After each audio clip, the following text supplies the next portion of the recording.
तो दिन रात आप हैं आपके लव कोच राहुल मार्किन के साथ and today we have with us none other than hustle 3 के फाइनल 3 में आने वाले one and only Kaden Sharma. ये केडन असली का नाम था या किसी ने दिया है या आपने खुद रखा है? इसके पीछे की कहानी क्या है? नहीं, ये कोई दिया था मेरे को नाम। अच्छा। तो जैसा लाइक मोस्टली लोगों को मालूम है कि रैपर से पहले मैं डांसर था, तो जिनके पास मैं डांस सीखता था he was Christian, so just out of love he gave me a name की मतलब केडन, प्यार से। So it is not my stage name.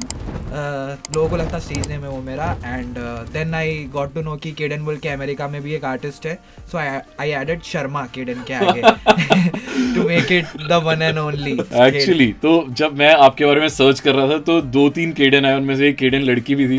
नहीं फिर केडन शर्मा पूरा अड़क गया, फिर आप आराम से मिल गए। बट सीरियसली आप जब स्टेज पे डांस आप गा रहे होते हैं ना, वो लगता है कि मतलब ये बंदा सिर्फ एक हिप हॉपर नहीं है, इस बंदे को कुछ मतलब और भी चीज की नॉलेज है। But the way you use your hook steps वो बहुत अलग लगता है। एक आपने माइकल जैक्सन के ऊपर भी एक रैप किया था एंड उसमें आप वो मून वॉक किया था आपने। It was amazing. So it actually helps जब आप स्टेज पे आपके 2-3 और डायमेंशंस खुल के आते हैं ना। यस, 100%। स्टेज है उसलिए बिकॉज एक स्टूडियो आर्टिस्ट से तुमको बहुत कुछ बढ़ के अपने आप को प्रेजेंट करना है, तो स्टेज है इसलिए। इट इज टू परफॉर्म, पूरी बॉडी से परफॉर्म करना जरूरी है।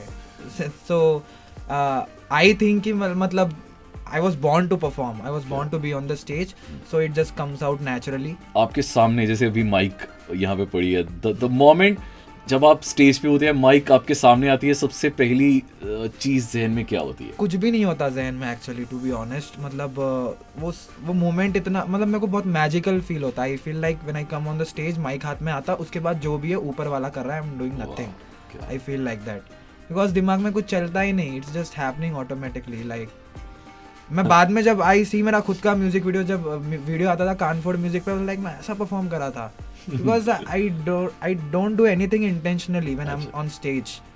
if I'm feeling to jump, I will jump. If I'm feeling to shout, if I'm feeling to go off scale, I will go off scale. So I just leave it. अगर अभी तक की आपकी मैं भी हसल 3 की बात कर रहा हूँ because that's a recent one.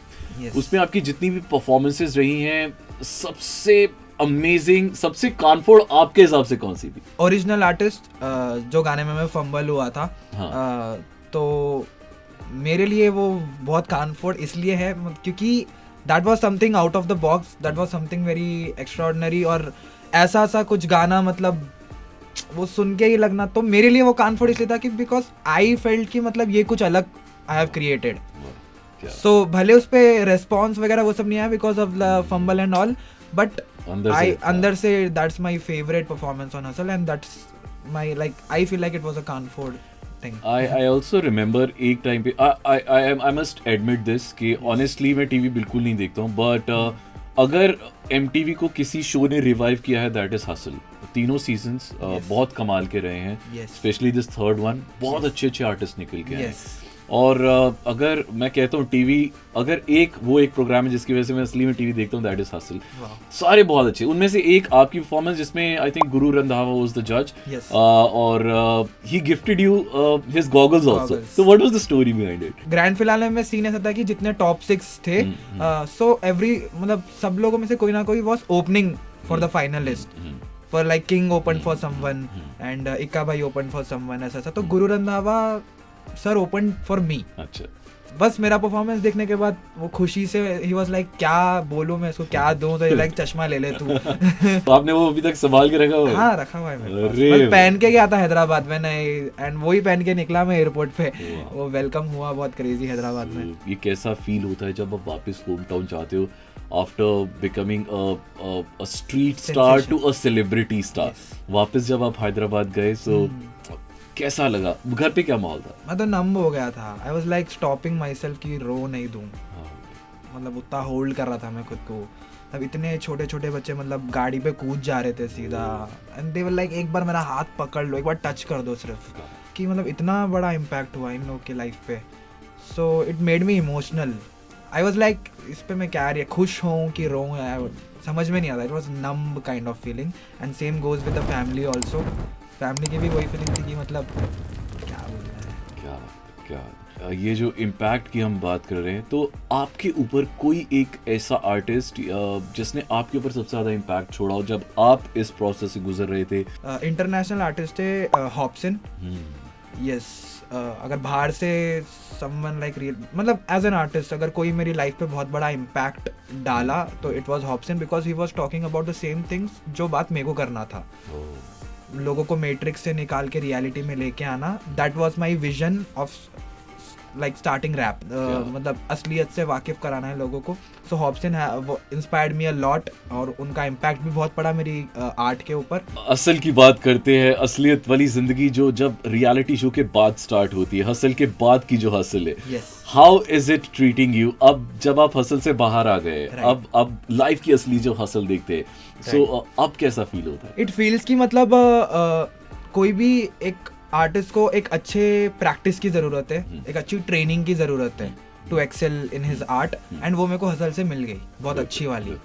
Like whether it is like writing wise, it is sense of musicality or like sense of live performance, everything I got it from there. So now it's just like I'm excited to work आगे। किसी को गाना देना है, picture में गाना देना है, या फिर कॉन्सर्ट्स करना है, खुद का सिंगल्स बना के डालना है, एल्बम बना के डालना है, जो भी एक आर्टिस्ट करता है। I am excited for everything. I am waiting कि जल्दी से जल्दी बनाऊं, कुछ सुनाऊं लोगों को। सो अब लेटेस्ट, अब नेक्स्ट आपका प्रोजेक्ट क्या आने वाला है, कब आने वाला है? जनवरी में मेरा एक सिंगल ड्रॉप होने वाला है, विच आई एम प्लानिंग कि मतलब खुद के सिंगल्स कंसिस्टेंटली ड्रॉप करते जाऊं। तो गाने का जो टाइटल है, इट इज इंडस्ट्री पे राज, एंड एक्यापेला में मैं तुमको सुनाना चाहता हूँ जो कोरस है गाने का।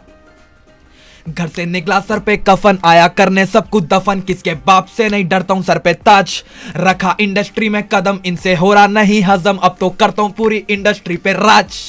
वाह, क्या बात है, क्या बात है। एक आपके पुराने जितने भी आपने गाने गाए हैं, लिखे हैं, उनमें से एक गाने की एक लाइन जो जो जो केडन को रिप्रेजेंट करती है। लॉन्डपना समझ रहा जो गाना था हसल के ऊपर, उसमें देयर वाज अ बार की टीवी पे आने के बाद मैं सुपरस्टार नहीं बना, सुपरस्टार था इसलिए आया मैं टीवी पे। क्या बात, क्या बात। इसका कॉन्टेक्स्ट ये है कि मतलब इधर आने के बाद कुछ भी नया नहीं मिला मेरे को। I already had that factor that made me reach here. Super. तो that represents me. Out of all those people जिनके साथ आपने कोलैबोरेट किया है, किनके साथ कोलैबोरेशन में आपको सबसे ज्यादा मजा आया आजकल? अभी तक तो कोलैबोरेशन किसी के साथ नहीं हुआ। नहीं, हसल पे जिनके साथ आपने किया। हसल पे वो एक एपिसोड था कोलैबोरेशन वाला कि वेर मतलब दो आर्टिस्ट एक साथ परफॉर्म करते, एंड जब वो हमको मालूम हुआ कि अच्छा कोलैब वाला वीक होने वाला है, तो मेरे अंदर इट वाज ऑलरेडी लाइक मेरे को विजय दादा के साथ करना है, because I had that feeling कि इसके साथ मेरी वाइब जो है प्रॉपर जाती है, एंड इसका जो स्टाइल है मेरा स्टाइल है, अगर वो मिक्स होके परफॉर्म हो गया तो इट विल, मेरा energy is like 100%, his energy is like 100%, तो 200% दिखाना था मेरे को। एंड MTV का भी फिर वही डिसीजन था कि विजय दादा और केडन को कराना है। तो लाइक वो मैच हो गया, एंड फिर गाना भी बन गया, एंड गाना भी ब्लो अप हो गया रील्स पे फुल, एंड तो वो वाइब बहुत ज्यादा क्रेजी थी विजय दादा के साथ काम करने वाली। सो आपकी एक ड्रीम कोलैबोरेशन जो मतलब इन फ्यूचर आप करना चाहते हैं? So I want to work with Yo Yo Honey Singh पाजी, बिकॉज मेरे को ऐसा फील होता है कि I am a revolutionary artist who will bring a big revolution in the music industry, and he was the same person who did that. So I want to be the next one. So I want to experience the feeling उनके साथ काम करने की, like so that is the thing कि उनके साथ क्यों करना है, and also I like rapper नहीं है, but I want to work with Shah Rukh Khan, King Khan, because he has inspired me a lot, because I always used to see myself as a superstar manifestation करते हुए भी, सपनों में भी, and everywhere, school में भी, college में भी, कि मेरे को सेंसेशन बनना है। I want to be a person जिस पे पूरी दुनिया की नज़र है, and Shahrukh Khan is that person. So also as a human being, he's very down to earth. So that inspires me a lot. So I don't know उनके साथ क्या काम हो सकता मेरा, but I want to work with him. Definitely. And the kind of energy that you bring to the table, the kind of performer that you are, मुझे लगता है कि there's no stopping you, और आगे जाके मतलब इंशाल्लाह आपकी लाइफ में बहुत कुछ है जो आपको मिलने वाला है, Yes. and it's only about time. Only about So time. बहुत जल्दी आपको बहुत कुछ मिलने वाला है. So I pray for you. Amazing. आप बहुत अच्छे इंसान हैं. जैसे आप टीवी पे दिखते हैं, यहाँ पे इन पर्सन आप उससे 10,000 गुना ज्यादा वाइब्रेंट है. Means a lot, means a lot. Thank you so much. Thank you, brother. It was lovely meeting you, and thank you very much for coming to our show. It was lovely having you. Yes, Thank you. My pleasure. 107.2